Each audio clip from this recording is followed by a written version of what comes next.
আচ্ছা, আপনি কি কখনো ভেবে দেখেছেন যে সারা বিশ্বের কোটি কোটি মানুষ কেন হঠাৎ করে এই বেগুনি রংটিকে অন্যভাবে ভালোবাসতে শুরু করলো? কেন বড় বড় শহরগুলি তখন বেগুনি রঙে সেজে ওঠে যখন বিটিএসের সদস্যরা সেখানে পা রাখে? কারণ এটি শুধুমাত্র একটি রং নয়, বরং এটি একটি জাদুকরী মুহূর্তের গল্প। গল্পটি শুরু হয়েছিল 13ই নভেম্বর 2016 সালে সিউলে অনুষ্ঠিত বিটিএসের থার্ড মানস্টার নামক একটি ফ্যান মিট ইভেন্টে। তখন আর্মিদের লাইট স্টিকটি ছিল সম্পূর্ণ সাদা বর্ণের।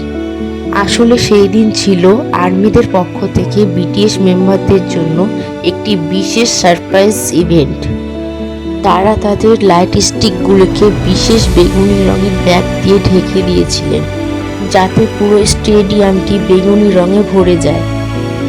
এই দৃশ্য দেখে বিটিএসের সদস্য কিম তেইয়ং ওরফে ভি অত্যন্ত আবেগপ্রবণ হয়ে পড়েন।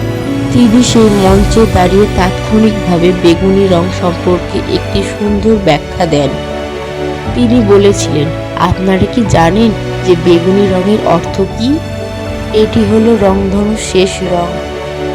অর্থাৎ এর মানে হলো আমি আপনাদের শেষ পর্যন্ত বিশ্বাস করব এবং দীর্ঘ সময় ধরে ভালোবাসবো।